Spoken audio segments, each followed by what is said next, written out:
just give it a minute here. Let me plug in. Oh gosh. Thank you. I'm just going to tuck you backstage real quick. I'll bring you right back up in just a moment, okay, Paska?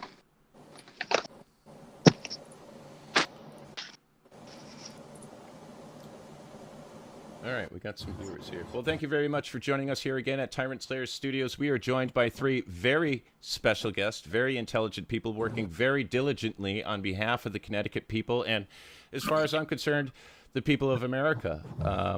First and foremost, I'm going to introduce you to Miss Judith Graffenried. Judith is a professor of fine arts and program coordinator at a community college here in Connecticut. She earned her bachelor's and master's degrees in German from the University of South Carolina and her MFA degree in painting from Brooklyn College of the City University of New York. After completing graduate school, she received a German academic exchange grant to study at the Art Academy of Munich for 2 semesters. Wow, that must have been fascinating. Before assuming her position in academia, she was a self-employed illustrator of 18 years, working in both publishing and advertising. That's impressive.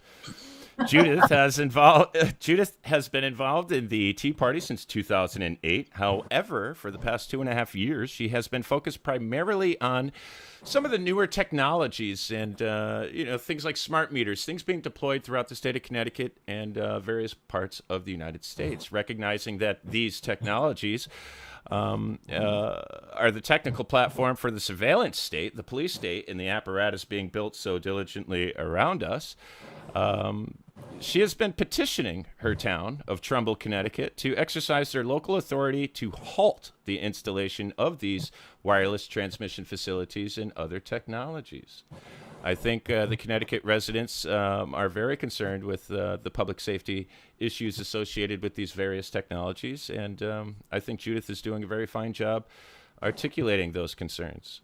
For 2 years, she has been sending notices of liability to both her state representatives and the Trumbull Town administration with no response. And now here's where Tyrant Slayer Studios and the fine audience we have here come in. This is all going to be very interesting. It all comes right back to civil rights, our constitutional rights, and our laws here in our republic, specifically in the state of Connecticut. This past month, Judith served both the first select person and town council chair of Trumbull with Affidavits of Truth. That's very powerful. That's a good move as far as I'm concerned. We're definitely going to get into that. We're going to talk about that. She's also sent a certified notice of liability to the CEO of Eversource over their installation of smart meters without informed consent. That is quite amazing. And I think without further ado, it's appropriate at this time to introduce Mr. Aiello, Mr. Rick Aiello. Rick is our seasoned, we'll say, legal mind. Rick's going to know the ins and outs of the processes involved with holding our officials accountable. He has crossed paths with the great Judith Graffenried here. And lest we forget, Paska Ann, who is another freedom fighter here in the state of Connecticut. Paska, can you hear us? I can hear you. Excellent. Can you hear me okay? Yes, ma'am. You sound fantastic. And Paska, Thank you. Basically, you guys have formed a group, and you could stop me and correct me if I'm wrong, but my understanding is it's called the Connecticut Residents for Responsible Technology. That's what you guys have basically formed here? Well, we just correct one thing. Because we're not here on a temporary. If you look up the legal definition and the historic, it really is not a. So I'll leave it at that. But clearly responsible technology. It's really about focusing on what's responsible for our. Paska, I'm gonna have to ask you to try and disconnect and reconnect. See if we can't get rid of the audio delay. There's a delay of some kind going on. There's something funny was going on. Yeah, you're cutting in and out. That might be better. Give us a mic check. Yeah, I apologize for that. No, that's okay. Put a little head. Yeah. Is that better? Not so much. Try just leaving the stream and coming back. Maybe refresh your web page or close some things, free up some Sure. resources on your machine there, Absolutely. and we'll bring you right Okay, back come up when back. you get back. Yeah. All right. So, all right, Judith, if you would be so kind to reiterate on her behalf, that would be fantastic. It's the Connecticut Residents for Responsible Technology. You guys Well, have you know, we all use technology. I teach courses online. I'm a teacher. I have my own website. So it's not that we're opposed to technology. It's we want responsible technology. correct. And what's going on in our country right now is, you know, there's too much corporate influence that's dictating our direction and our policies. And these corporations also, they even dictate the science because they give grants to scientists. And so there's a huge corporate corruption that rules the money, that rules the decision making. And, you know, we'll be going in to who determines policy in Connecticut. Is it a corporate organization like Advanced Connecticut? Are there regional groups like the COGs, WestCOG, MetroCOG? We have COGs, which are regional organizations where the people are left out and these corporations are advising them. But they're not looking at the science. They're looking at their own separate agenda, which I will go into it later because there's so much to go into. But part of this agenda is about control, surveillance state, controlling the population, and public safety. You know, where we safety, fit in I'm all not of this. sure. I can understand they want surveillance. Public safety, this pulse modulated radiation is an absolute disaster. The wireless transmission facilities are emitting a pulse modulated radiation that disrupts our natural cellular function because normal waves are smooth, but this is like pulsing, like Paska can tell you how So many basically, times a second. it has the potential to tremendously adversely affect human health at 60 on a very broad gigahertz. scale. All We life, not can't just breathe. humans. At 60 gigahertz, I'll just gonna put this out there. At 60 gigahertz, oxygen can no longer be taken up into the bloodstream. Okay. And we're Now- very easily reaching that. So it's we will go into that. It's very bad for our health, but they keep telling us, well, you know, there are a lot. Well, Paska went to a meeting tonight with the Easton Town Council, and the first select person is trying to say, oh, but there are benefits. Well, we're saying, what are those benefits? And maybe Paska can speak to that because Paska, let's see if your mic is better. Why don't you tell us a little bit about your endeavor this evening and how it went? Did you get the answers you were there to seek out, and Can you were hear you me treated better appropriately? this time? Yeah, that sounds better. Can you Yes. hear? No. Excellent. Oh, okay. Oh wait, you're delaying again. may have to call on herself. Yeah, you know what? Why don't you just call me on my cell phone? I can get you audio up through the cell phone if you wouldn't mind. Really? It could rectify the It doesn't delay issue. have to be a cell phone. Oh, that's really weird because I am hardwired and I don't have any other apps on. Yeah, the only thing I could think of is your Mac is probably processing the audio or reprocessing the video, so there's a delay. It's probably trying to. Yeah, your Mac is so good, it's trying to make your audio as good as possible. So it went.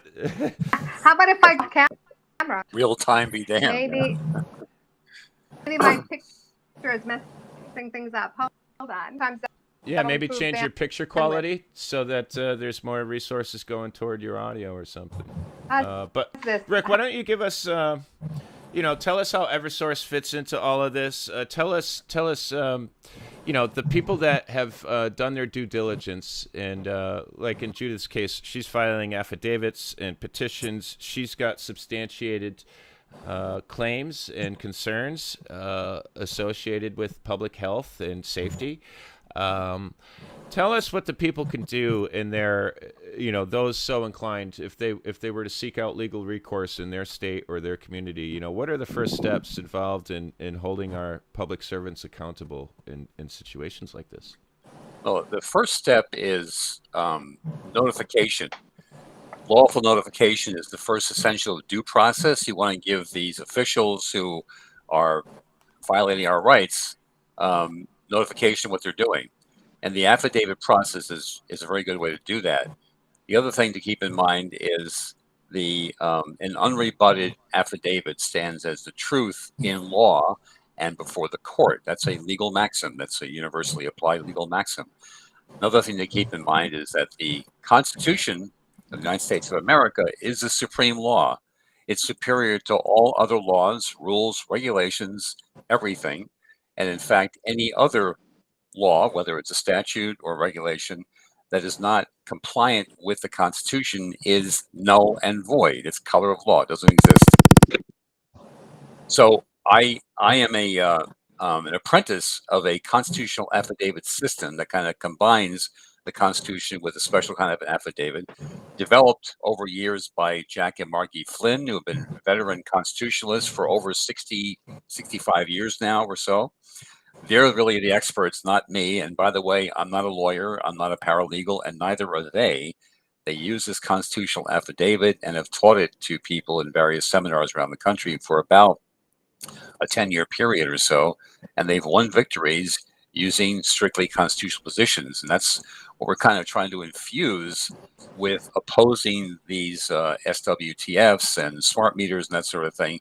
Because as Judith and Paska have seen, simply sending notices before or going to public meetings and making your voices heard, these people do not care about us because it doesn't cost them anything. When you use the Constitution against them, they are obligated to follow that. And if they don't, you can still go up the ladder and bang hard with that and until you have victory. And that's what we're trying to do. So it's a method I can describe in a little more detail as we go along, but I think the audience wants to hear more about the pulsed microwave radiation problems, the social credit system we're trying to bring in, the surveillance system, and the smart Now, meter. have these systems, if I understand this correctly, these systems have been deployed in other countries, this social credit system. Am I understanding that correctly, or is that just stuff floating around on the internet? Like, I'm not entirely sure. So, well, it's in place in China. That's really the kind of the model that's been in place for a few years, and it's a lot more. Of course,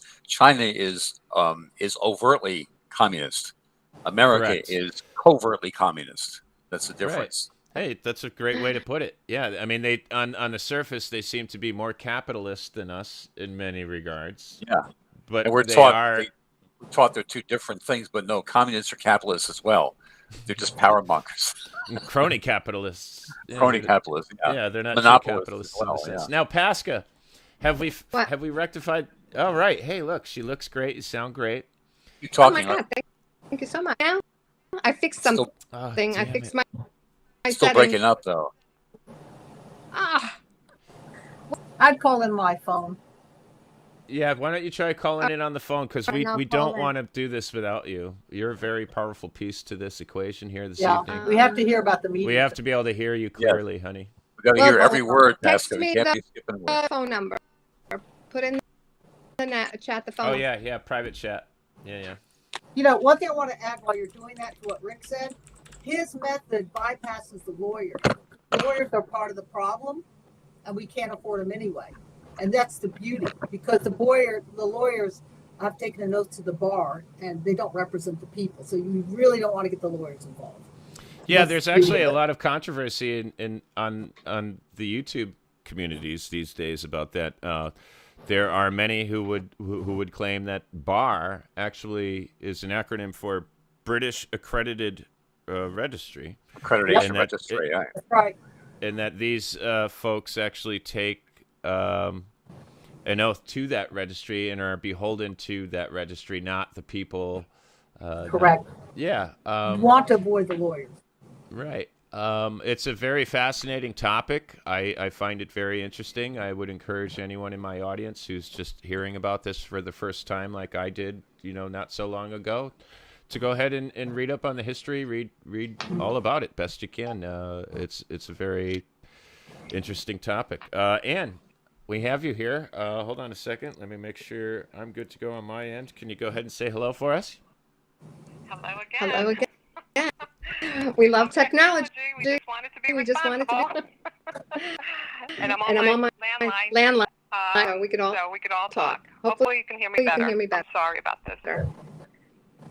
Yeah, we could definitely And hear this you is a better. relative MacBook Pro. This is not good advertising for MacBook Pro, you know? MacBook. But anyway.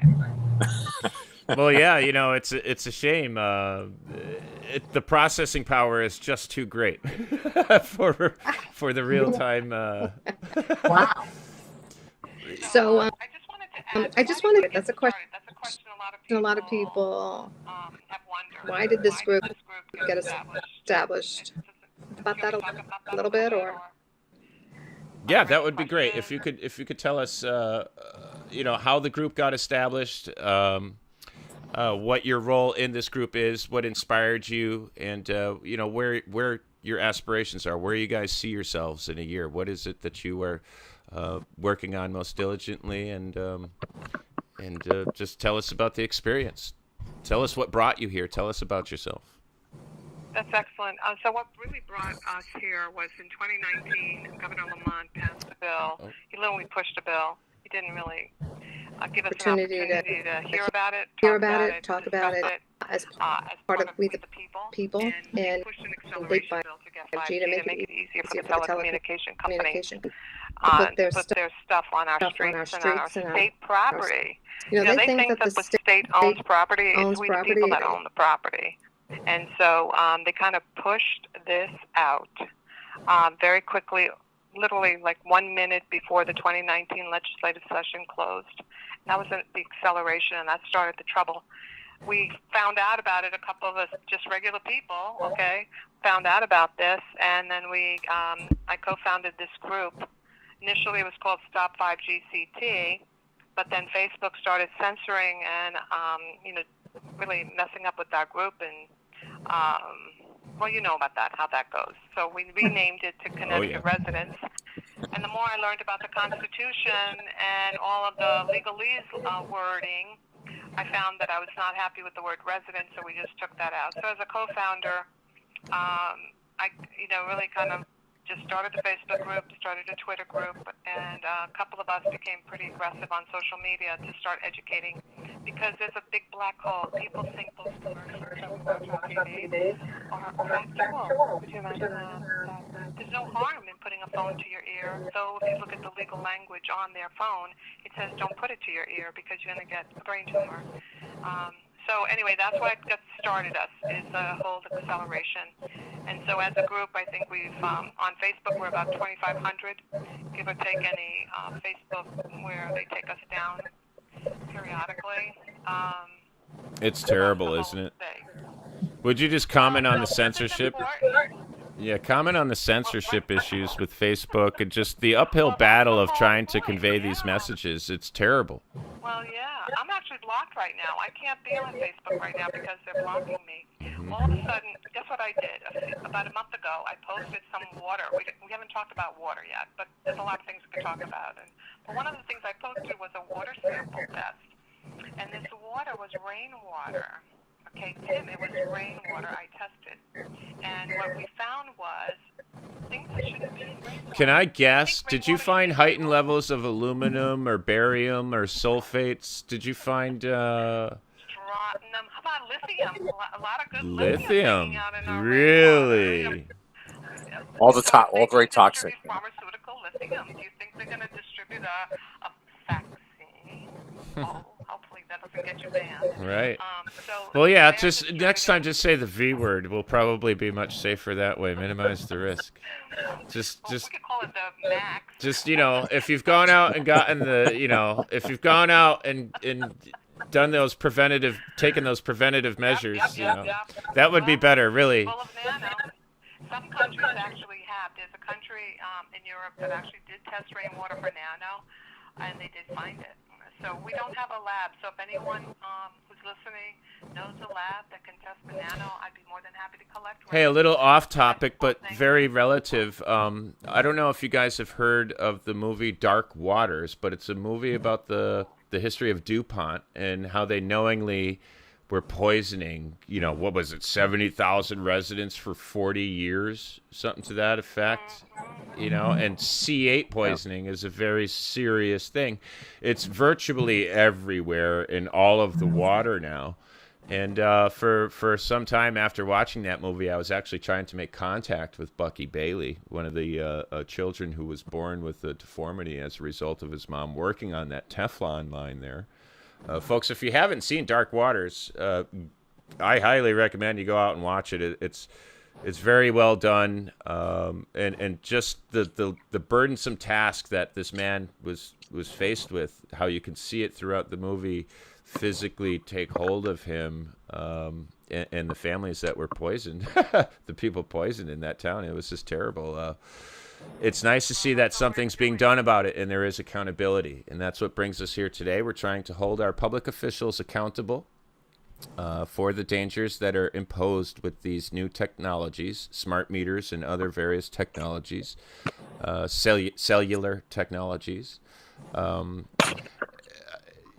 What I guess maybe we could dive into the PowerPoint. You guys want to dive into the PowerPoint presentation at this time? Maybe we can scan it. There's a lot of documents. Yeah, I'll bring that up. We could scan through it, and you guys can talk about it. But I like what you just said about accountability, and back to some point that Rick was making.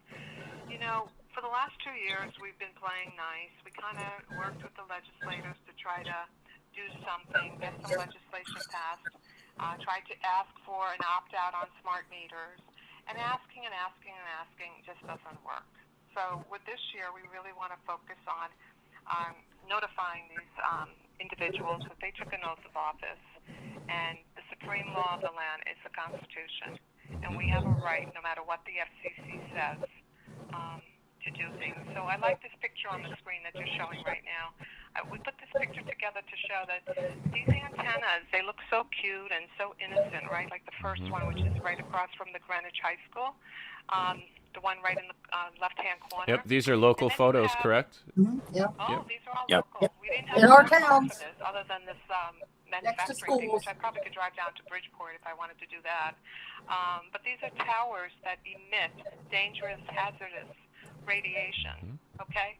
And we can't coat that any nicer than that. It is radiation, and I don't know about you, but radiation is not a good thing, okay? Just like any of this stuff is from a chemical plant is not a good thing. And do you know that Connecticut has a law for the environmental justice towns that says that they can't put polluting things in the community of these environmental justice towns that they've identified, but they don't have anything in there about cell towers. So there's a lot of misrepresentation. So when you're getting hit with advertising and information on TV and in the print, but you got to have your 5G phone upgraded, we're going to give you a free 5G if you go to T-Mobile. I got an ad like that right now this week from T-Mobile. They're not talking about how 5G is very different. It's very different than we've had. It's not a generational upgrade. It's not even evolutionary. It's revolutionary. The bandwidth on 5G is very different than anything we've had before. We're talking about millimeter. Now, for a second, put your two hands together, okay, and bring them close. Make them a half an inch apart, okay? We're talking about waves that size, waves that are so small that so easily will attenuate to any organ size, like, guess what, your eyes, okay, the baby's organs, okay, and other private parts of our body, okay, both male and female. So these things are very, very interesting. The history, if you go forward, we kind of showed a little bit, where did we come from? You know, if everybody thinks back, if you're old as me, you'll remember 1G, 2G, 3G, 4G, right? And here we are in 5G. It started with, a digital phone. Okay? You know what's awful amusing? Just to briefly interject, is there was a point in time as a child, I think it was in 1994, my dad got a Dodge Caravan. I was 12.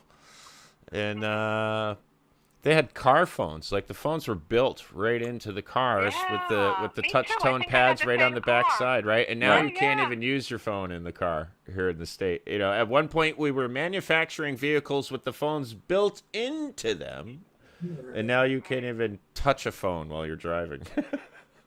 But you could use your CB radio, and you could play with your radio, and you could look for CDs, and you could bend over and get that fry on the floor. But don't you dare touch your phone, ladies and gentlemen. But you know what? That's probably a good thing. Don't touch it. Don't turn it on. Most of us in this room, like Judith and I particularly, I don't know if Rick, do you have a meter? We've measured our phones in the car, and that's like a reverse Faraday cage. You're locking yourself up in metal and glass. You're turning on your phone, and watch that pinging back and forth as some radiation hitting everybody in that car, including your pet, children, and self. So keep it off is my point. So prior to 5G, Connecticut and most towns would put these ugly towers far away, right? Yeah. But now we have people in Hartford that I've actually seen the applications. They're put 35 feet, 15 feet away from their homes. From their There's I don't know if it's a 5G tower, but there's a tower in Unionville Center hidden inside of a church steeple. Oh, yeah, they do that as well as a chimney. I've seen that built In before. Wallingford, there are chimneys, the new buildings and the chimneys, they have them. They hide it. They know how dangerous they are, right? And they know we know, right? For the most part, not everybody, but most of us do. And so they try to hide it so they can say, oh, we don't have anything like that. All right? So, want to go to the next one? Yes, ma'am. Oh, this is a great one. Go to the map. Go to the map. Go to the next page. Yeah, I'm look sorry. at this. Sorry for being bossy. You're doing great, This is a great Paska. chart. Thank you so much. And folks, if you're just joining us, this is Paska Ann, Judith Graffenried, and Rick Aiello. These guys are some of the brightest minds diligently working on behalf of their fellow citizens to address some very serious public safety concerns with various new technologies being deployed throughout the state of Connecticut. They're taking time out of their private lives to do something that they think is right, and they could truly use our support. So if you're just joining us, give us a thumbs up, hit that like button. As always, if you're not subscribed, please subscribe, follow this. We're going to have them on plenty more times after this. I think we're going to be getting together quite a few times beyond this meeting tonight because there's just such a plethora of information to be covered here.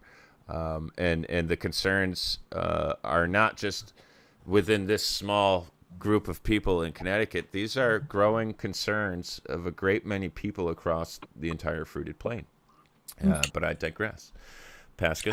Yeah, it's very true. Worldwide, actually. And that's what got me in trouble. I had a lot of people start following me worldwide, and now Facebook shut me down. Anyhow, but this chart, back to this chart. Look at this chart. This is Wi-Fi in 2002. It doesn't look so threatening, right? It looks like, okay, there's a lot of green here and there, beige. Now go to the next one. All right, these are not my charts. I just deal with more authorized people. This is Wi-Fi in 2018. Okay. Now these are projection models. These are modeled projections. No, these are not projections. Actual. This is what the map is. 16 years later. Oh, yeah. It's an energy reading. An energy map. Okay. Well, that's very concentrated. I would say yellow is super concentrated, or is that purple? That would be. Okay. No, yellow. Europe and Eastern U.S. So if anyone says they need more Wi-Fi in their life, they're really kidding themselves. Right. Just think of the number of devices the average family with, say, 3 kids might have. You're going to have 5 cell phones. You're going to have tablets. You got Wi-Fi between the television screens now. You know, all the television, smart TVs. Just think of the RF noise in the average home. Now, I'm not sure that RF noise, correlates to the same public health risks that some of these technologies being deployed outdoors. It is. Oh, Tim, Right. Tim, That's those it. RF noises, if I put my meter on, it's in the other room. If I put your brain is hearing every single one. It's such a pollutant, okay? Bad. Our brains, especially our children, they absorb 10 times more than we do because they have softer skulls and softer bones, and they're smaller, back to that wavelength, okay? Their bodies are so picking up everything. This is my mission in life, we really have to take back control of our RF pollution and really rethink. Okay, yes, I do need an iPhone periodically. Do I need it on all the time? Yes, I need that iPad. Do I need it on all the time? Can I hardwire this stuff to make my children's rooms safer? Socially, there's a need for these devices. Practically, they are luxuries, and there's a great segment of the population today that I think truly believes Like, they would shut down socially and even professionally if they didn't have their cell phone. They would be totally, well, how am I supposed to do anything now? I don't know where, they wouldn't know what to do with themselves. And it's mind-boggling to me to think, like, less than 200 years ago, I mean, these things didn't even exist. And look at the great country that was built. Look at all of the markets and the industries and the ideas and the philosophies that were created and made this country great. And now it's like everyone's on their phone. Students are getting hit by cars, and they don't even look left and right. They're just right on the phone. We don't need any more distractions than we already have. And now you got a huge amount of distractions too, and harm, and controlled and manipulated. But you know what? We had a choice. Industry still has a choice. I was reading this great article about, you've heard of Nikola Tesla. Yeah. Okay, the original inventor of amazing sciences. He did invent wireless, okay, but he didn't base on hertz, okay? He had a different model. Now, we would just need our scientists and the telecommunication industry to wake up and do something more positive. And we can have our cake and eat it too, but we cannot have our cake and eat it too when we're being injured. I just lost another neighbor, not just another, but a neighbor to brain cancer that is from a cell phone. When I hear glioma, okay, that's a cell phone cancer. Okay, when you have a cell phone on your head constantly or in your pocket, and you're using it constantly. Now, this picture. Now, are there peer-reviewed studies that correlate cell phone usage directly? Like, are there? Absolutely. Yep. All right. Oh yeah. As a matter of fact, one of the FCC cases that we won as activists, DH Trust and the Children's Health Defense, they submitted over 400 studies, 11,000 pages in total, showing that the FCC was negligent in establishing their guidelines. Oh my God, that's a show unto itself. We should discuss that sometime. There's so much we could talk about, but this image, I want people to look at this image, and I want people to relate to this image, and I want people to think about when they go to a diner, they go to a restaurant, or even eat in their house. Are they doing this to their family? Those yellow lines, I couldn't make it pulse and to slam people at various levels, because the pulsing is not like at 5 milliwatts or microwatts. It's going from 5 to 250, 400, 2,000. It pulses modulated at different rates. So the family is being attacked when we do this. I've seen some videos online. I've seen some videos online where the charging of the telephone actually enhances the output of this, we'll say, potentially harmful signal or radio frequency. You're getting magnetic and you're getting electric. Okay. Yeah, so there is truth to that. Like I was, there's a lot of videos where people do impossible things and then they go to try and they just make a fool of themselves because people do that sort of stuff on the internet. And it's hard for, I would say, not me in this case, but the average American will say, I think is having a very difficult time discerning what is real and what is not on the internet. So, when I see these videos, I like to be the skeptical devil's advocate and I've never actually tried to, put that theory into practice and test it myself to see if there's any sort of, I haven't bought a meter or, any measuring device to try to see what kind of radio frequency noise is in my house. How much of it is there? I can come and do a test in your house. I'll come over. I would love to cook you a steak. We've got 4 beautiful little boys here. You do. I know. I've seen them on. Yeah, my wife is in love with you. She would be elated if you came over. Yeah. I'll be more than happy. Judith and I would be more than happy to, and I could do a test run. And this is why Judith, I love Judith and Rick. They've been so instrumental in being leaders here. Rick's intelligence around the notices, notification, and the Constitution. This is how we're going to break this up, because we're going to hold people accountable, because this picture is frightening to me. When I hear people and parents doing, they think it's so cute. I'm sorry to insult anybody, but when they say, let's do FaceTime with little Joey, okay, I cringe. I'm like, do you you have a hard wire to that phone, and you can hardwire your phone. There's a little adapter. You can put on Yeah, your hardwire phone. connections are much greater for connectivity anyway. Yep. You know, upload rates, download rates, your bandwidth is tremendously increased. So, Yeah, oh my God, absolutely. I've given up on Wi-Fi in my house, and my speed and everything is much better other than tonight. I don't know what's wrong with that. But look at this picture. These are the things that we're bombarding all of us, not just the babies, but everybody. Okay, some people don't have babies, and they can't relate to the baby monitors. But you know how hard it is to find a baby monitor that's not wired, a wireless? It's horrible. Look at this chart. This is our wonderful FCC at work. Okay. Hey, Rick, you want to talk about this, or Judith? Because I could talk forever, and I shouldn't. No, you're doing it. you're No, doing great. You're doing fine. You're the best. You keep going, Paska. You're doing it.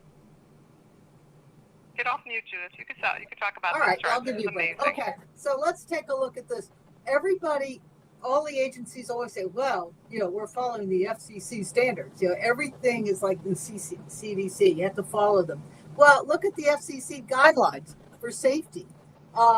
This is in different countries. It's hard for me to read what it says, but different countries, 0.01, 0.4, 0.25, 10, maybe 100. I can't read which country that is. But America is 1,000.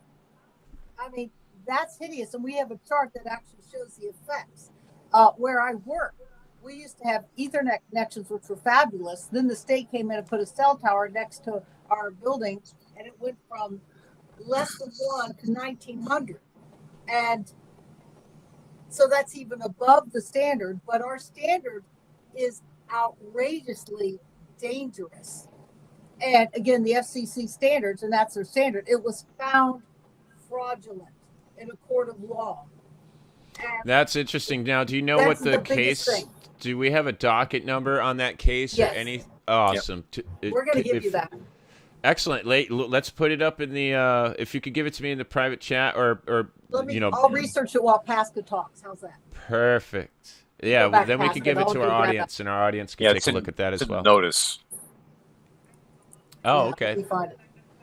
Rick, you and I both will look. Whoever gets it first. I'm sorry. Hang on, Paska.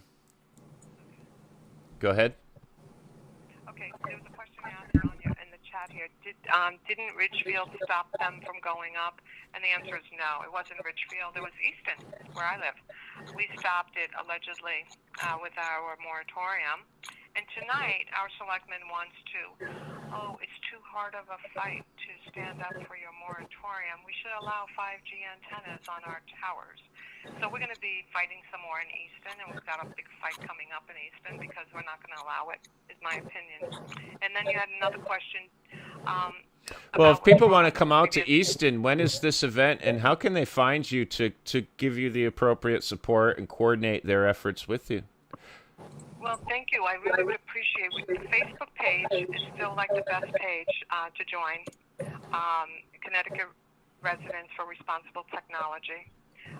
Join that page because we're going to be having educational events like this a little bit more, as well as how to teach the town leaders how to advocate and how to submit these notices that we've written. We've written several notices so that you don't have to figure out the Telecommunication Act law and the Constitution law. And we want you to get comfortable with reading the Constitution, by the way, and finding how you're being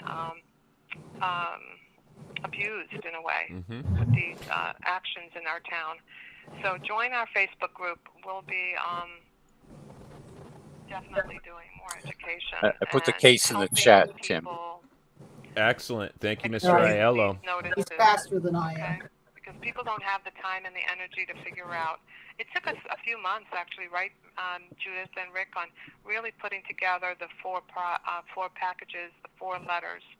And this is what we need to enable you. Use the tools that we have. We have so much research on our Facebook group. I've been loading that up. Other members.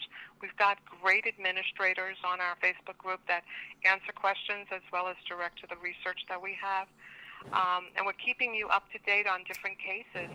There was a case in New York that was recently won where the town said no to 18 antennas.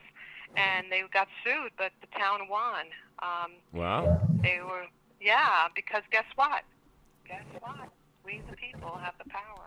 It's just we've got to say no. You have to use it. And hold them accountable. That's right. And many times our town selectman says, "Oh, my hands are tied. The FCC says that." But guess what? In June, the Supreme Court issued a wonderful, wonderful case. It was West Virginia versus the EPA, and the Supreme Court said, "Hey, this is just an agency. They have no lawmaking authority." And Rick, why don't you talk about that a little bit, about what the Constitution says is lawmaking? Mm-hmm. Go ahead. Well, Rick. it's true. The national Constitution and almost every state constitution vests legislative authority in the legislature, which means no other branch of government, including the judiciary, the executive, has lawmaking ability. And as I said earlier, all laws made by legislatures or anybody else must be constitutionally compliant. Of course, the legislature has the authority to make laws, but if they're not compliant with the constitutions, they are null and void, color of law. Now, with mention of the legislature, would you be so kind to describe your analysis of our state legislature? What are they doing? What are they failing to do? What are your concerns with our legislature, and how do you think it might relate to the uphill battle that the three of you guys are so diligently fighting? I mean, can I answer that one? Yes, please. Yes. I emailed every member of the Energy and Technology Committee, and it was the communication, the documentation was very scientifically based, very technical, and it was talking about the bad engineering that we're accepting, like with green energy, and the problem we're going to have with our electrical grid, like electric vehicles, those batteries that are based on unviable lithium products. It's unviable, unsustainable. None of it works. I'm sure your audience knows all about this. So I went into windmills, solar panels, electric vehicles, how I don't want to say the next generation in wireless transmission facilities use our energy vampires, and they use a huge amount of power, like 24 times the amount as 4G. We can't do it. They want an electric grid with electric vehicles, with the next generation of wireless transmission facilities. And what was the other thing? We already have a collapsing grid, and they're all for sustainability. So it sounds like the government's reaching deep down into our pockets and playing all bets, all chips in on this unviable technology, not viable technology. Right. And this was the entire Energy and Technology Committee. Not one person. It's going to be like Cylindra, but amplified 1,000 times. What a waste. Notices of liability to my local state reps, 3 of them. They never respond, and I'm talking about wireless transmission facilities next to schools. They never respond. So what's happening? It's not just my local first select person or the town council, which will not let us speak at meetings, by the way. That's another thing constitutionally I want to talk about. We're not allowed to speak. But with the state representatives, the thing is that's so hard is we have been studying this issue. We know a fair amount. We're not frequency engineers, but we've studied it, and we have a lot to offer. And we have been offering it very professionally with documented sources. And these are serious public safety issues, especially around our children. I find it appalling. I want to stop you for just a moment. I find it appalling that you have not received a single response. And these are your district representatives, correct? Well, one of them, I don't know if I can say names, did say, "Oh, yeah, I'd like to maybe." Please say names. These are public servants, and they have no expectation of privacy. What is it? He's the only one who ever responded, but he said, "Oh, I want to maybe work with you on a bill." And I said, "Well, in fact, we do have a clean air bill already, ready to go. You just adapted for Connecticut. It's been made by national public safety experts. It's fabulous. Let's go. Let's do it." I never heard from him again. I called his bluff. I said, "Oh, we have a bill." Never heard from him again. Yeah, that's incredible. I tend to get the eye roll when I go out. And he's always doing photo ops of children, but these children are next to schools with cell towers. Rick, in your endeavors, and we'll get to Paska as well, in your endeavors, in your efforts to engage with your local or state officials, regarding these matters, whether you're doing a Freedom of Information Act request or you're just trying to get an answer. Are you met with contempt like I am in my line of work, like Judith is here in her endeavors and in her efforts? Do you get the eye rolls and hung up on, transferred to the wrong voicemail, interrupted, and like what has it been like for you, and how does it make you feel? I've had a little of that, but I've also gone at them for different issues too, and they, I tell you, they ignore their constitutional oaths down to the T. They do it all the time. I was going to say before I go further, when Judith was talking about that, oh, let's do a bill. All these legislatures, all they can think about is let's write a bill. Why don't they just rescind some of the bad bills out there? There must be hundreds or thousands of them, but they can't do that. It's always let's do a bill. Let's do a bill. Let's do a bill. Back out the bad ones, and we could be talking about something else. But they don't. The legislature as a whole doesn't follow their oaths to the Constitution. But the other problem is the people don't hold them accountable to that. Going up and protesting or sending letters and petitions and asking them doesn't work because they don't care about us. You have to force them into abiding by their oaths and upholding our rights, which is the only. Do you think lawsuits are an appropriate approach to? Well, the affidavit method I talked about earlier was designed to solve these problems administratively, but if that doesn't work, your only option is a lawsuit. Yes. Okay. But don't use lawyers because lawyers live in statute land. Right. You would recommend doing this with either pro se or perhaps maybe, maybe, and this is just a suggestion to you folks, maybe you can find a nice law school where there are law students studying constitutional law, fresh on the scene, on the verge of graduating, who want to make a good, solid name for themselves in their local Connecticut communities. Maybe we can try and encourage the faculty and administration of one of these potential law schools to work with your organization, Connecticut Residents for Responsible Technology. I hope I said that right. And help you farm the appropriate candidates into your organization so that they can immediately begin their career and immediately begin fighting on behalf of the Connecticut citizens and the communities that they live in, for a better, safer, technological apparatus, whatever we want to describe it as. They could be a big help, and maybe that's something that you guys can find some success in, Well, if they're looking to do the right thing, yeah, maybe you can find some people like that. If they went into law school to make the big bucks, that's not going to work. Right. Right. But, I think there are still some good folks out there. We could appeal to their moral inclinations and their ethics. And, I can only really speak for myself. If I were in law school and I was approached with a situation like that, I would be ecstatic. I would be very overwhelmed with joy. You have a conscience. Right. That's the difference. Right. And you got to question most people going through those institutes of lower learning and living, if I don't. Lower learning. If I do say so myself. What are they going to come out as? It's true. We've seen it time and time again. Conservative children raised in conservative households here in the state of Connecticut, by the time they get out of high school, they're on the verge of rebelling against their parents and throwing everything to the wind. If they get into college, by the time they finish college, they hate their fathers. They become radical left-wing extremists. They want to embrace socialism, and you articulate and prove to them, hey, look, our U.S. government is tyrannical. Look at this situation. It's very Marxist-esque. It's very Stalin-esque with this. And they're like, yeah, that's okay. Stalin was a great leader.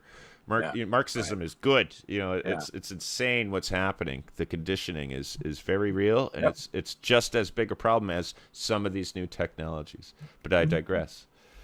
You're right. The conditioning is awful. It's saturation all over the place, from grade school on up, and in the media as well. Paska? Let's do this. Let's go forward in the presentation. Can you hear me okay? Yes, ma'am. Yes. One of the things I want people to understand is 5G has nothing to do with cell phone or text technology. Nothing. Absolutely nothing. Okay? We don't need that level of power to make a phone call. All right? And there are going to be spots in our state that you can't make a cell phone because of the topography, the trees, the mountains, the valleys, the hills, okay? We're not going to level everything. But there's a chart here about social credits, and this is the key point about why we have all of this technology being deployed and surveillance being deployed. Keep going forward. I'm not going to get into ionizing and all that because that's important, but what's really important for people to understand is there's absolutely no need. Keep going. Let's keep going. These are just Connecticut pictures. This is all Connecticut stuff that I've stolen, okay? Right in the backyard. Some of them I've actually taken with my own camera. That's the chimney. All right, keep going. We have so much education to do. We're going to spend a show just on this PowerPoint presentation. Go back to that. Yeah, you should do that. There you go. Okay. Here you Hold go. on 1 second here. That's what you want to talk No, about. just keep going. Let's talk about surveillance. Because I know you're running out of time. It's 9:37, and I think it's really important for people to understand what's really going on. Why are they putting all this technology on us, okay? What's the point to all this? There's an agenda here, and it's not a conspiracy agenda. Is this it there? The This is surveillance reality. is needed to implement social credit systems Yeah. in Connecticut. Let me just read this for my audience here. Governor Ned Lamont pushed legislation to deploy SWTFs throughout the state in total disregard of their negative impact on the environment and the health of all living things. He has facilitated the fourth industrial revolution with cameras for tracking and tolling. Toll gantries are not needed if there are ubiquitous cameras along roadways. E-passports, social media monitoring, mining and harvesting. That's your metadata, people. Secretive data collection and harvesting, artificial intelligence, and predictive analytics, which can predict, for example, when you should text someone or take a certain drug. Hacking the human mind and body. And I think that relates to, that very controversial topic of discussion, chipping, which our very own state senatorial candidate John Flynn briefly touched on at the tail end of last night's live stream. Folks, if you did not catch last night's show, please head on over to my video section and watch that when you're through with this or at your leisure anytime. Lamont promoted and signed into law a data center bill, HB 6514. Go ahead and Google that, folks. That's HB 6514, to give companies tax incentives, meaning that they will pay no tax, for 30 years to build data centers in Connecticut to store and profit from our data harvested from this massive surveillance system. And now this data is being collected without our knowledge and our consent and is actually, in my understanding, a violation of our Fourth Amendment rights. Yep. More than that, Right. too. Paska, the floor is yours. Okay? This chart is kind of busy, but what it's really saying is all of these inputs that we've started to really love. You know, we like our phone, we like our TVs, we like our smart meters, our smart devices, you know, our smart baby monitor. Anything with the word smart means that you're a dummy. Okay? Because they're going to outsmart Smart you. is Really, stupid. think about it, okay? You don't want devices to think for you, but that's what they really want us to be. Yeah, the And these are all autocorrect points of feature collection. it drives me mad. I cannot stand the autocorrect feature. I know what I'm trying to say, and I know I spelled it right too, and it changes the words. Okay, can I help you? So they really are. They're using all these points of touch on our social media accounts to attach a score on you. This score, we used to our credit score. This is going to be a social media. This is going to be a social credit score. Okay, we're all going to be carrying around a number. How good were we? I guess I was bad because I got kicked off of Facebook, so my score was probably pretty low. I'm in the negatives if we're going off of that. Go to the next page. So people have to get to understand that you're going to have, if we continue to be silent, we don't push back, and we demand our right to privacy. Okay. Yeah, it We're seems gonna like have we're this headed to system a like China has. right, a very centralized, dictatorial, authoritarian, Orwellian, nanny socialist police state. They know everything about Now, you. if you've ever had a credit score mess you up because of bad reporting or whatever, and you could not buy whatever you needed to buy to sustain your family, be it a house or car or whatever, right? It takes years to clean up that credit score issue sometimes, right? But what they're having now is a social score. power that's going to impact every part of you, your health coverage, your insurance coverage, your access. See, this is important. This is what they played with us for 2 years in the COVID fiasco that they created. They were testing, okay? If you've not watched 2,000 Mules documentary, I don't care what side of the fence politically people are, that proves they were testing how to collect data from your phone. And guess what? Those free apps that you download, like the weather app. Yeah, or no one ever other reads app, the terms of service. no, well, yeah, guess what? If you have location services, they harvest that data, they mine it, then they sell it. Okay? So this is what's going on. The biometrics is really the next wave, and this is why, like the more sophisticated, newer phones, like the iPhone 13 and beyond, if you open up the cover, and I've seen someone on YouTube do it because I don't have that phone, I'm going to try to stick to the old as long as I can. And then I'm going to throw it in the trash because I'm never going to go up to these phones. They have a chip called biometric. They have a chip, like, inside that freaking phone called biometric to collect things from your biological system. Fingerprint. Understand that. Your face, facial recognition, temperature. Everything. Okay? Right, sorry, sir, you can't come in. The iPhone says you got a fever. I know. Isn't that wonderful? And then they'll report that fever to your employer. Download iFever 5 now to get your latest temperature updates. They're going to put you in a gulag. A gulag. There you go. Download Now the wait a gulag minute. We app. gotta stop. We gotta stop right there. That's a great historical reference. Would you explain to the viewers who may not know what a gulag is and the history of it, why you're using the term and why it's so fitting here? It's a conversation unto itself, I like really. to share my talking space with my wonderful, wonderful professionals. Hey, Rick, why don't you talk about gulags? Oh, jeez. Well, I mean, you might call concentration camps in Nazi Germany. People know about those. The gulags are mostly in Russia and China. They put people away in work camps, labor camps for years and years and years. Solzhenitsyn wrote about that in the Gulag Archipelago, I think, in the 70s was that. It's not a place where you want to go. It's not a place of freedom. And It's particularly the smart people, the teachers, the people who believed in God's law, the people who could read and write and teach others that were thrown into these gulags. Yeah. God-fearing people, yes. Because these are the communists are godless people, so they don't want anybody promoting that at all. Goodness, freedom, no, those are all out. Individuality, creativity. Right? Creativity, that's all out. Yeah, I would sovereignty. I would argue that the individual in the United States of America, or perhaps even around the world today, is the single most persecuted. The individual is the true minority right now. Sovereign individual. They want to take that away from us. All right. Paska? Well, go ahead, sure. honey. I mean, that's a very important. Now, these two articles, just to let you know, we're not making this stuff up. We're not that creative. Well, I'm not that creative. These two are probably more creative than me, especially Judith. But the CDC even said we were tracking you. Millions of phones. As well as Canada. Canada tracked 85% of their population through the free app called the Weather app. Because that kept track of your location. Because everybody's too lazy to put in their zip code often to figure out what the weather of the day is, right? So that app was wonderful to give information about whether you were compliant. Oh, that was a great documentary. So we talked about 2,000 Mules documentary. That was a very eye-opening movie on so many levels. But for me, being that I've been talking about this for 2 years and people looking at me like I have like 3 heads, talked about data mining, harvesting, and the sales of private data. Sales. That's why we have data centers going up, because all of this data has to go to these antennas, which then has to be fed, and then it has to be sorted. And this is the new economy. Data is the new economy.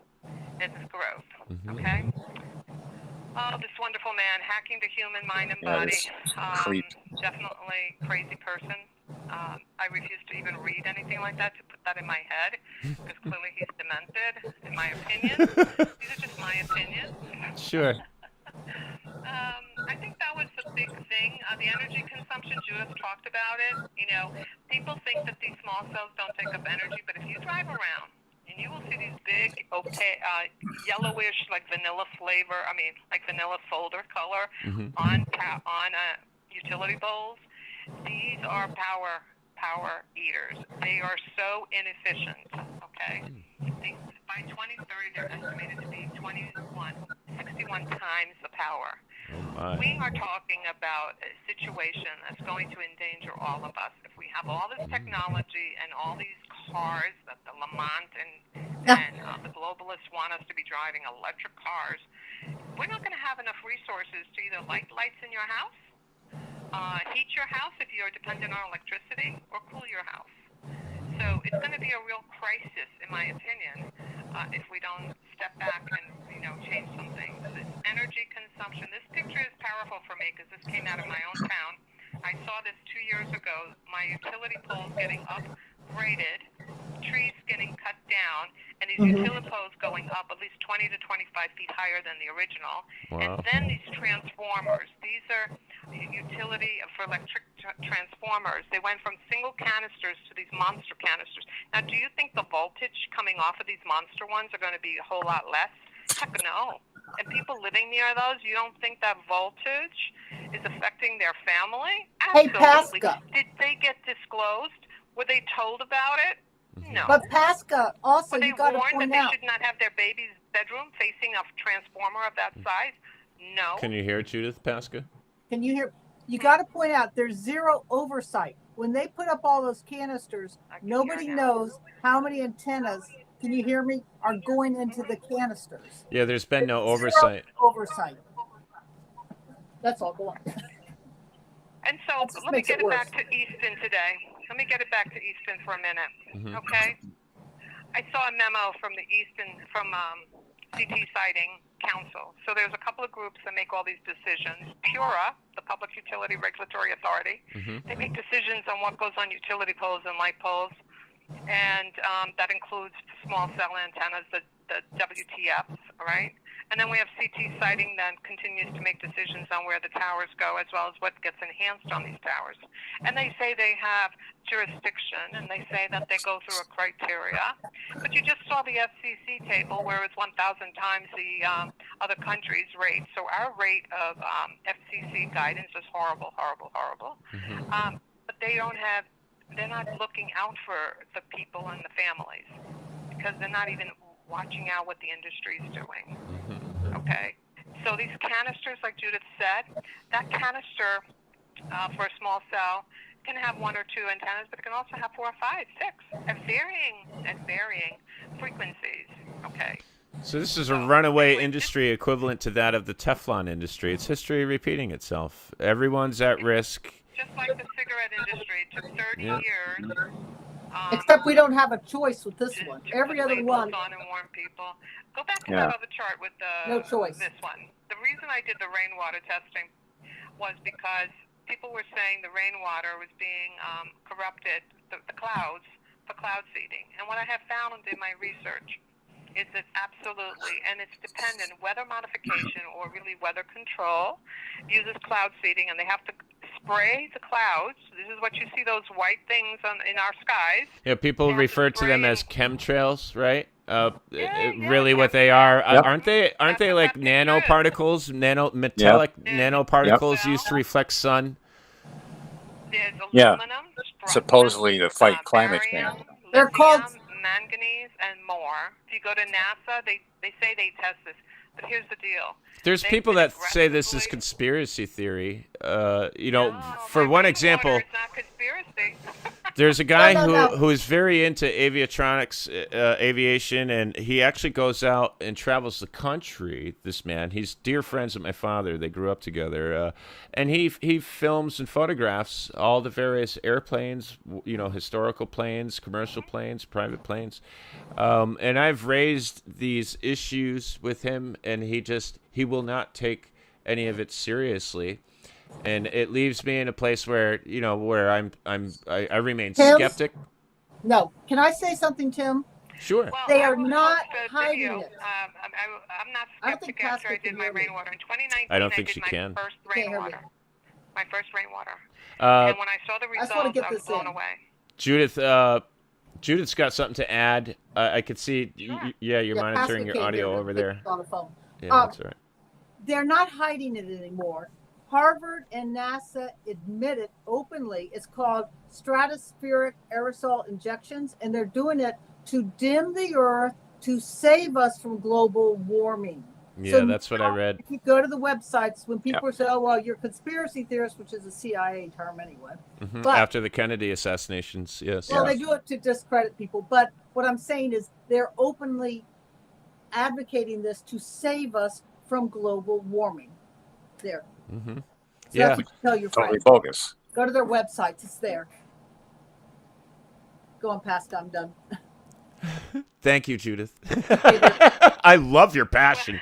You are a passionate woman, and I love it. Well, I posted a website. It's run by a friend of mine, and she's been involved in this for many, many years, and she started out in California. It's worth looking at her website. She has sourced everything. She just doesn't say something. She provides the original sourcing to those statements that Judith just made and more. And this has been going around since 1940s very aggressively because the politicians and the globalists figured weather is the next frontier for control. Mm-hmm. They're planning ahead for new industries and trying to stay on that cutting edge so that they can rake in the biggest sum of profits. Just don't even go put your conspiracy hat on or tin hat or anything else. Think about it.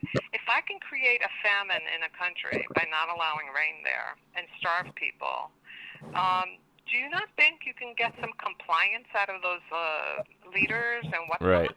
Right. Hey, look at this earthquake I could cause over here. Yeah, it's a lot. Yeah. Okay? So anyway, this chart that you just showed was that my point is safety and planning has been ignored by those people that say they have jurisdiction to put things in our PURA specifically. Well, there's a lot of things that they should be doing because the law says you're supposed to do environmental assessments on these things. I challenge all your listeners to look around, look at the trees, see what's happening. Yeah, we have a drought now that's caused by geoengineering, by chemtrails, by cloud seeding. But if you look at your environment, you will start seeing a trend where these towers, where these antennas are.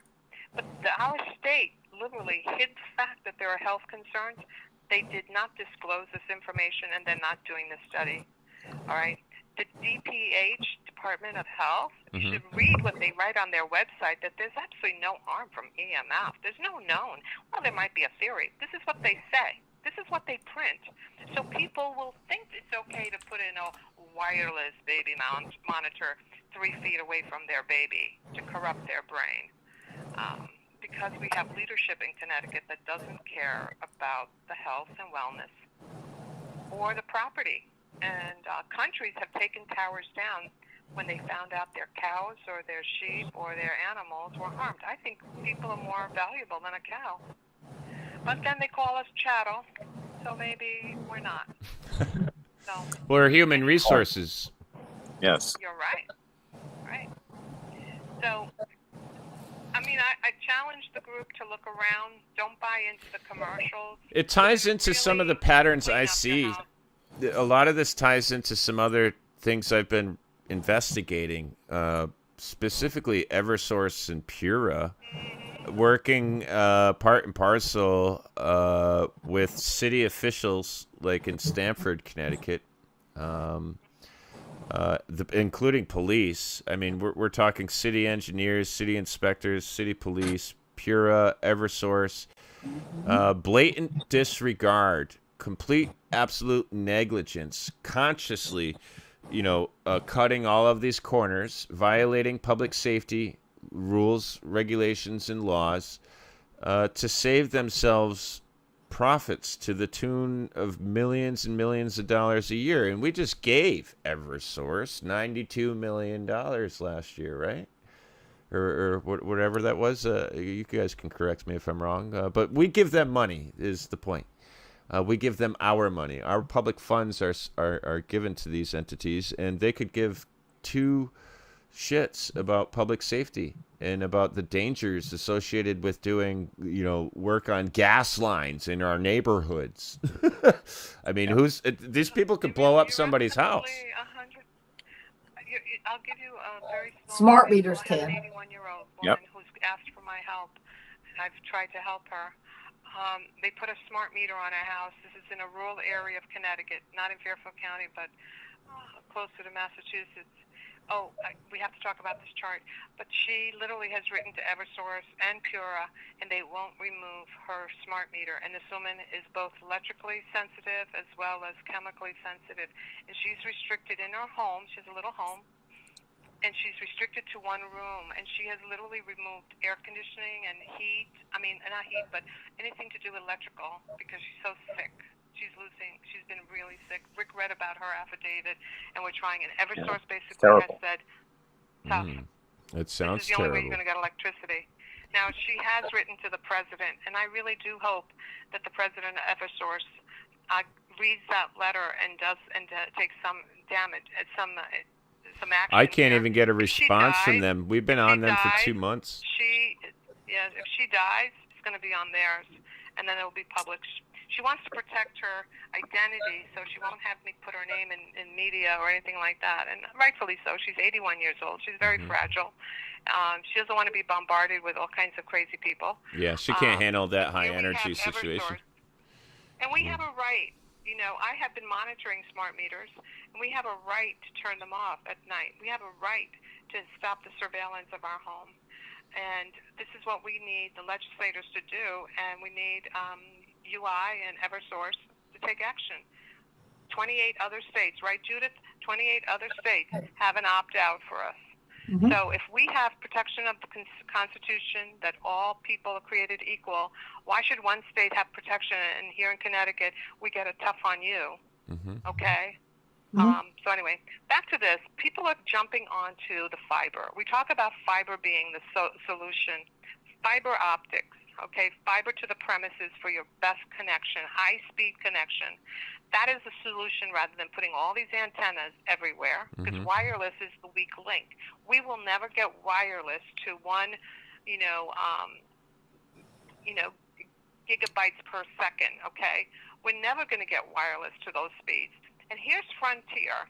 Frontier tells you, I'm going to bring fiber to your house, and they do. So I actually went to somebody's house.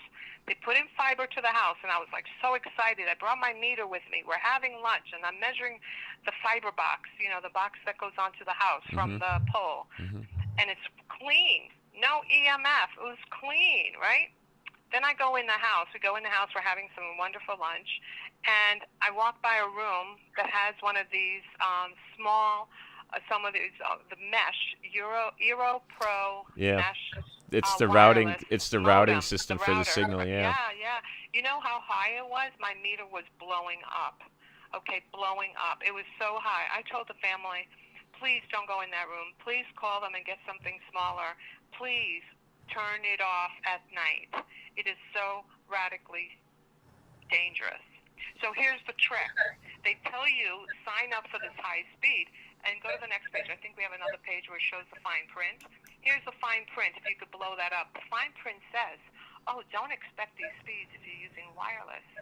It's only for the fiber. But if they didn't tell you that. Oh, yeah, max speeds are wired. Speed.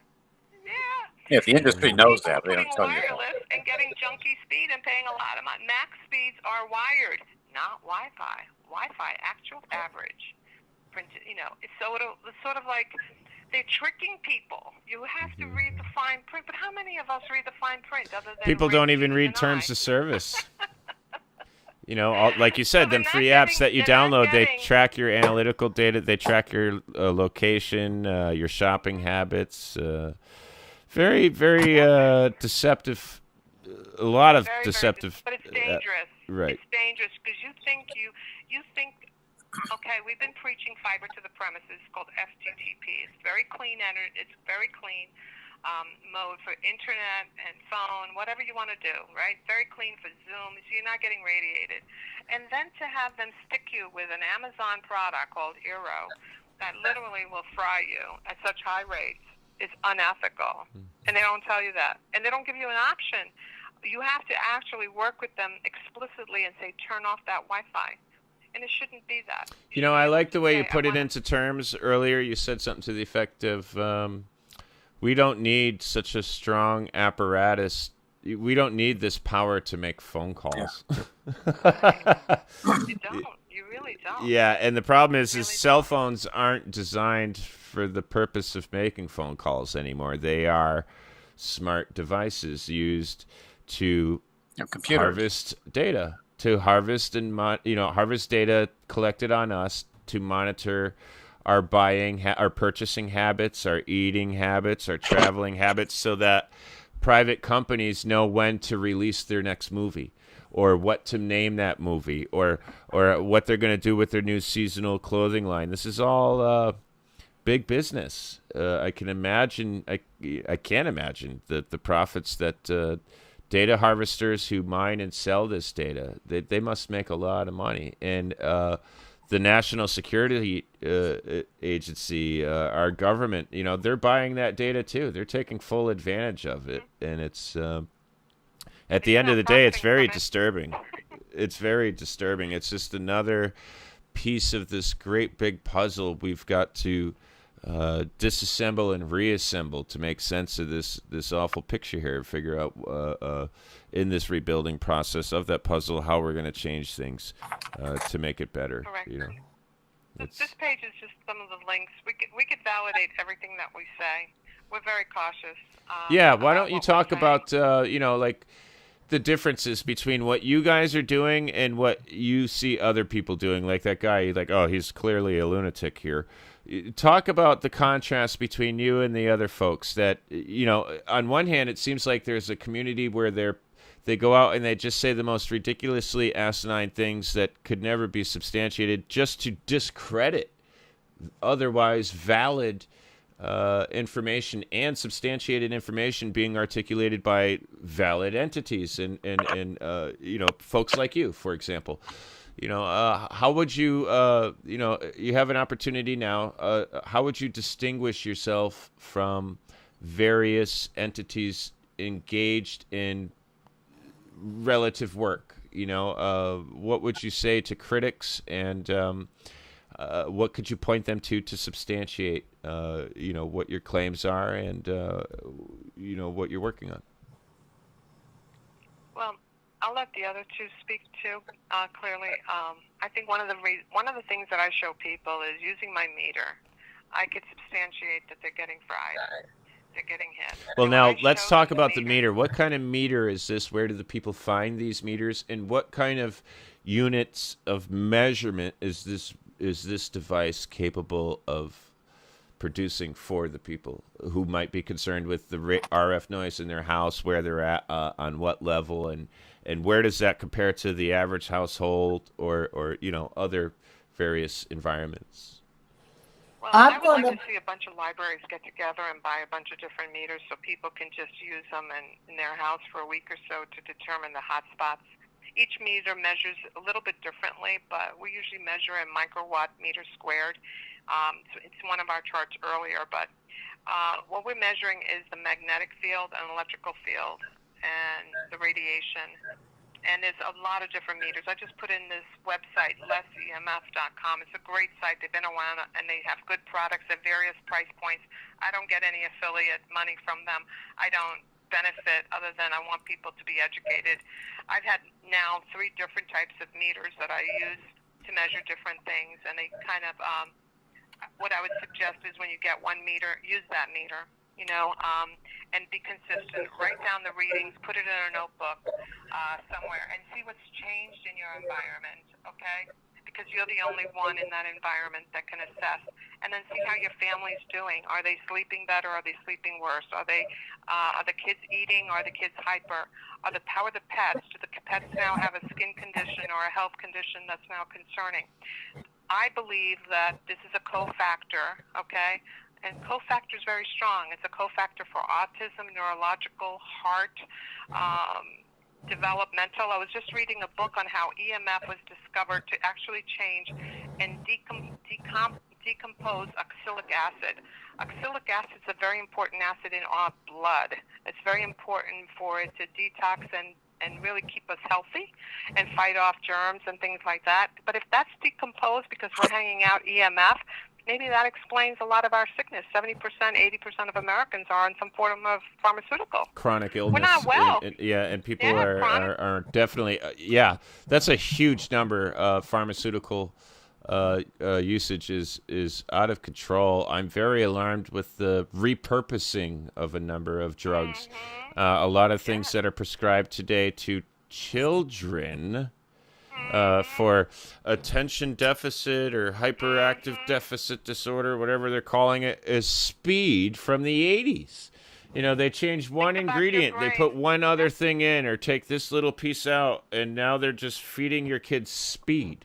You know, do you think that's really going to resolve any sort of underlying issue, or do you think that's just the quick, easy go-to industry standard to make the buck on Wall Street? You know, the doctor gets paid. In fact, I read a very interesting piece about pediatricians being some of the most not underpaid. They were paid least of all doctors in the industry up until that point in the 80s, mid or maybe later in the 80s, when all of these new federal guidelines for the inoculations and everything, the recommended inoculation schedule, come out. And once these pediatricians started basically becoming drug peddlers, you know, everything is about giving your kid a drug or a shot or a preventative drug, a preventative shot, preventative checkup. It's by design. Yeah, it's incredible. And then you can kind of create a number of graphs, transparent graphs, and overlay these graphs upon each other and see the incremental increases and dramatic increases in a great many number of neurological disorders, autism, Asperger's, and things that we see on the rise. And you can correlate, well, what else is on the rise? Oh, there's more shots in a smaller window of time. There's this technology. You can easily spot the various variables in the various equations. Yes, ma'am. These graphs are out there. When you ask us, how do we base our information? They have related the introduction of each generation of wireless transmission to incidences of health. For example, autism used to be 1 in every 10,000. Now it's 1 in every 30. For boys, it's 1 out of every 18. There is something wrong, and how the pediatricians can ignore that is beyond me, because that is a public health emergency. But that's one thing we examine, are all these graphs that are out there, and they're published. This is going to blow your mind. That's great. With the health. What is that name of that book, guys? Is it The Electronic Rainbow? What is that called? The Invisible Rainbow. The Invisible Rainbow. That's one book I recommend. I have it. I just couldn't remember. Yeah, he equates all the so-called pandemics of the last 100 years or something with every major electrical installation, like the electrification of the United States, the 1880s pandemic. Then he went to something in 1907. Then he went to World War I, when they were starting to put in a lot of antennas for radio antennas. More pandemics. Right up until World War II, with radar, more pandemics. Hong Kong flu, more pandemics. So guess what? With COVID-19, same sort of thing, same symptoms. Right, and one thing that was conveniently different during this pandemic versus, let's say, the Spanish flu, or even, the argument I used many times talking about mask usage was, hey, look, we have 103 years or 102 years of data and doctors and newspaper articles telling us why you shouldn't wear masks in the midst of a pandemic, and how they tend to compound the problem and spread, and for some reason, nope, this time it's different. This time it's political. It's political science, ladies and gentlemen, so the real deal, peer-reviewed studies don't matter. I mean, people are wearing something on their face that was engineered for a sterile environment. I don't think that Cumberland Farms you're drinking coffee in for the next 45 minutes is a sterile environment, pal. It's mind-boggling. Honey, what was our pediatrician's name in Norwich? Mary Eslick. I have no qualms with calling her out publicly here this evening. Dr. Mary Eslick of Norwich, Connecticut, was once our twins' pediatrician. And, I'm not going to be giving anyone any medical advice here this evening. That's not what my intention here. What I am going to say is my wife and I, we make our medical decisions relative to our children's life very carefully. and we're very methodical, very slow, very precautious, and we ask a lot of questions. Now, just asking questions was enough to get the contempt out of this doctor, who left us waiting in her office for 45 minutes beyond our appointment time. I mean, what is the point of making an appointment if you can't keep it, right? She's not even dressed like in character. She's not playing a role. Like, she wasn't even prepared. She come down in her like her favorite cat sweatshirt and some jeans. You got a mustard stain, you know, like, it's like, I couldn't believe it. Looked like she rolled out of bed and was like raced down to the doctor's office, like, oh shit, I got patients today. Okay. Right. She comes in and we start expressing our concerns about the polio vaccine, the DTaP vaccine. Oh, the Hib vaccine. Yeah. Well, we weren't there for Hib. We were there for their regularly scheduled inoculations, and I'm like, yeah, I don't think we're going to be giving our kids the polio vaccination. We're not planning on leaving the country, and as long as our government's enforcing our laws and stopping illegal immigration from hitting Connecticut like a tidal wave, well, then I think we'll be pretty well protected from polio. We're not going to do that, and we're not going to do this DTaP, and we're not going to do the MMR. And she says, well, that's fine, I guess, but really, I really recommend that you don't leave this office here today without giving the twins at least the Hib vaccine. This is HIB, Hib vaccine. And that was one that my wife and I weren't necessarily entirely familiar with, but my wife was privy to, and the data from it in the 80s and everything that would be useful in trying to make an educated decision for our children. And once we questioned, like once I conversed with my wife and I had some preliminary information, I started questioning the pediatrician, and I said, you know, what are the chances my twins here are going to suffer if they don't get this vaccine today? Are they going to get sick? You know, what are the chances they could acquire this virus and it goes up into their brain or, you know, through their nose? 100%. If you walk out of this office today without giving your children this Hib vaccine, 100% chance they'll be dead before they're 4 years old. That's what she said to me. I said, that's it. I've had enough. Right. You're fired. I've had enough. You're fired. I was like, you know, she was so done. And I wanted to call all the, oh my God. Psychotic. Right. I was like, we need to take this lady's license. She's showing up in her favorite sweatshirt and pumping these chemical cocktails into children's money. She's losing money on vaccines. You're costing her money. Oh, it was so terrible. Now, since that time, we sought out a naturopathic, homeopathic doctor and natural remedies for all sorts of things. Yeah. Our children are very rarely sick. We are very rarely sick in this house. Right. But we've been reduced. Like, we couldn't get the state insurance to cover insurance to go to a naturopathic doctor. We couldn't get, the pediatricians wouldn't let us go through, like, to pick up records, you know, to transfer stuff to whatever we were there doing business for. They're like, no, you can't even use the main entrance lobby door anymore. You have to go through that door. The illegal immigrants use that door. You have to use that door, and you have to sit in that room. You can't even come into the main office. It's like, what the hell is going on, man? It's like the Twilight Zone. It was so perplexing. Yeah. And then when you ask questions or you become, let's say, a little frustrated, you know, and you become a little facetious and you start articulating words that make them question themselves, like you could show them how stupid and ridiculous they're being. They get really mad. Like they can't tolerate even looking at you. Hey, Tim, you should try. Whenever Paska and I go to see our doctors, we hand them our little cards that we have with the charts. Okay.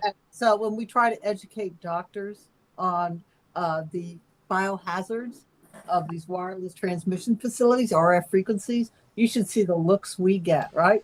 It's good, clean fun. It really is. It's good, clean fun trying to educate them. We should do an experiment. I'll go see a pediatrician and ask for the packet insert on the DTaP vaccine and say, hey, can I see the packet insert that comes with the lot of vaccines from the manufacturer? I'd just like to read out of the 13 million words that are printed upon it what the side effects and potential harms might be. You know, like I remember asking a doctor for a packet insert, and they looked at me like I just smacked their child in the face or something. Like the look of disdain and disgust, like, How dare you question me, sir? I was like, look, man, I'm not a doctor. I don't have the PhD. You do. I'm not questioning you.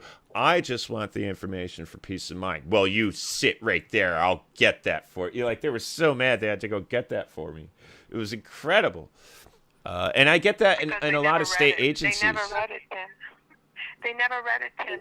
They don't even know what's on it, so they feel intimidated. Right. Yeah, I find that a lot in state agencies and municipalities. When you go in knowing what a Freedom of Information Act request is, or you know what the Connecticut general statutes are relative to whatever you're reporting, or even in court, even in GA 19, Rockville Family Court, if you know what the Connecticut practice book says and you go in pro se and you know what the rules are and you try to exercise your rights and utilize those rules to make your case, it's all contempt, disdain. Like, who does this guy think he is? You know, he didn't go to law school. You can't represent yourself. There's something really funny. We gave a 2-hour presentation to the Trumbull Town Administration on radio frequencies, and planning and zoning was there. And we were talking about the different applications, and we were talking about Title I and Title II applications. The guy from planning and zoning had no idea what we were talking about. The applications have to be designated either Title I or Title II because they're treated differently. One is for telecommunications. The other one is for streaming.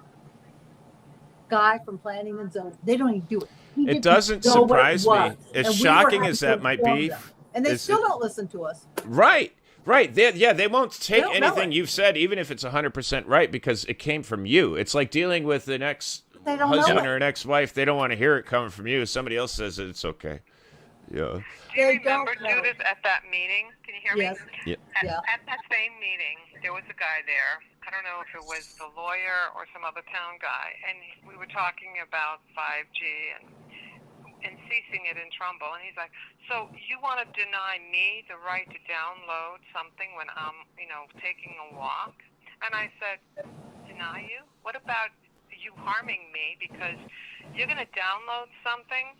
You're never going to watch it while you're walking because that's really hard to watch and walk at the same time.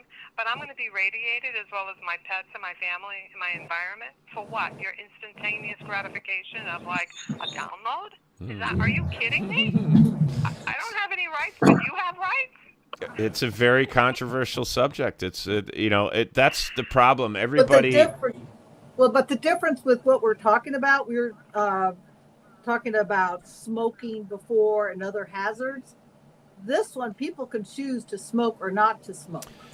Well, see, here's the thing. I want to stop you guys. Cut this off. We can't cut it off. There's no informed consent. As a cigarette smoker, I've been smoking for years, and I actually got Speaker of the Democrat Party back in the day. Chris Donovan was the Speaker for the Democrat Party here in the state. And I got him on the radio about the unconstitutionality of the punitive taxation imposed on cigarette smokers across the state. And I started researching cigarette smoking a lot, and I started researching the costs associated with public service announcements that were disseminating completely false information, specifically about cigarettes. One of the things that I found fascinating in my years of research was there is not one major healthcare company in the United States under oath in any transcript in any court case that has said secondhand smoke causes lung cancer. They won't say it because there's no real tangible definitive one, like a peer-reviewed study about some sort of medication or process. There's no peer-reviewed study that actually makes that direct link. And they'll spend tens of millions of dollars a year promoting the notion. I mean, you would think common sense dictates you're inhaling, carcinogens into your lungs. It's going to be bad for you. Sure. But there's people out there that could smoke until they're 99 years old and have a shot of whiskey every day and be totally fine. So there's a problem with the information, and it seems as though the government has taken advantage and basically decimated otherwise upstanding private industries that are really no different than all the rest. I mean, there's no difference between tobacco manufacturers and the manufacturers of another harmful substance like alcohol or anything else, like McDonald's, Doritos, ice cream, you name it, man. Everything's got a downside. Overconsumption of any food or even an activity, overindulging in any activity is bad for you. You know, human behavior is something that I find very fascinating, and the patterns therein. And we could go on a whole other show about that. But my dad was a smoker his whole entire life. When he passed at 87, even his doctor said he's got great lungs. And we were exposed to secondhand smoke our entire life. But you know, I agree. I mean, you can't just rule one product is the one thing. There's so many other factors. And the punitive taxation is something I think Rick and I can have a wonderful show on. It was ruled unconstitutional when Barack Obama was in office. You remember they were going after all the exuberant bonuses, you know, inflated bonuses of the AIG executives. Yeah. And Obama, we can't let that fly. And Obama goes after him, trying to get their big bonus checks. And what did the Supreme Court do? They shot him right down. You can't impose punitive taxation on a singular group of people. That's exactly what they're doing with cigarette smokers. And I think we have precedents to file a class action lawsuit here in the state of Connecticut against our state government for all of the taxes that or punitive taxation, all of the extortion that has been taking place, right? So let's just say it costs us a pack of cigarettes today. It's $13.50, right? Let's just say I've been smoking since I was 13 years old, right? We'll have to go back for all those days and figure out how many packs I smoked in proximity, and we'll figure out just how much the government owes me. And I would encourage every single cigarette smoker to do the same. And maybe when we do this, we can get a handle on our government and its little monopoly over our day-to-day behaviors. You know, they disguise this as a sin tax. You know, what you're doing, Tim, is unhealthy for you. Oh, really? Well, what you're deploying across our state is unhealthy for all of us. Okay? Mm-hmm. Yeah. Let's turn the tables here. Let's set a fire under the ass. Turn the language on them. Yeah, you got it. I think with bright minds and a nice little round table of citizens who can collectively come together and work collaboratively, we can absolutely do that. The late JFK said it himself. There is little we cannot do in the host of collaborative endeavors or ventures. Yeah, I think that was the word he used, ventures. So, you know, that's all we have to do. And I'm very much looking forward to being on the forefront with you guys. We have run a little late this evening. Sam Nagliari is here in the comment section. Thanks for being here, Sam. It's really nice to see you. Hey, guys, God bless you all. Keep you all healthy and strong. Great people do great things. That's it, Sam. That's what we're here to do. We're here to be great and do great things together. There's no other way to do it. One great mind alone is not going to be able to be in the fight of David versus Goliath and overcome. It's something that we have to diligently work at together.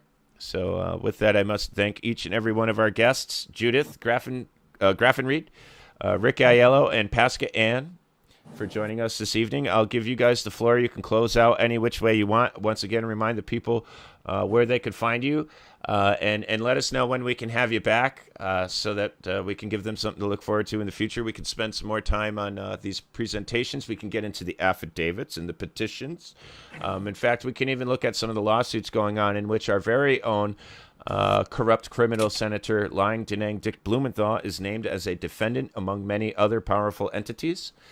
And with that, go ahead, Paska. We'll start with you, and we'll work our way right back around to Judith. We'll say goodnight to the folks, and we'll see you guys next time. Well, first of all, thank you so much. This was a lot of fun. I was kind of nervous to join, especially after my little Houston situation with what's going on there. But really, this was a lot of fun, and I hope people got a lot out of it. And we're really dedicated to get this right. And really work with the towns to get this right. So I want to thank you and thank everybody that joined tonight. Excellent. Good job. Rick? I would say that if people do not like what's going on, what their government is doing to them, if they don't do something about it, they tacitly give their consent, and it's just going to continue. We have to oppose it, and preferably in large numbers. only a few small people can do things, but you really can't do it. You got to get a lot of people involved, and whatever they're going to do, as long as it's effective, make it a lot of people. So hopefully you have a lot of people listening to your show and will get energized and say, yeah, let's get on board and let's stop this poisonous radiation, and let's see what else we can do. You roll your sleeves up, you can do miracles, but it's got to be a lot of people. Mm-hmm. And Judith? Well, the powers that be are assuming that we're ignorant, we're very disdainful, and they're abusing their non-existent authorities. They're trying to tell us. And it's time for us to educate ourselves on our authorities and take a stand and hold them accountable. And we have to do it, like I said, as Rick said, we have to do it on a massive scale, and then they will listen. Still good. Excellent. Very well said. And with that, folks, that will conclude this evening's show. We are going to get together with these fine folks and do it again sometime. They have a mountain of information to cover. Far too much for us to cover in the length of time that we have available this evening.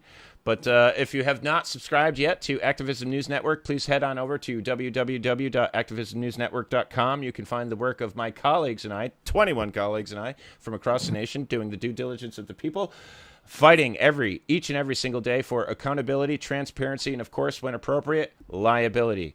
We've got everything from body cam footage to FOIA requests of radio chatter, police dispatch. On occasion, we even get the personal cell phone records of cops dumb enough to use their personal phones on public time. So it's very entertaining, it's very educational, and we'd love to see you over there. Please join us. If you have not done so already, hit that like button. Please subscribe if you have not done so already, and we will see you next time. Thank you very much.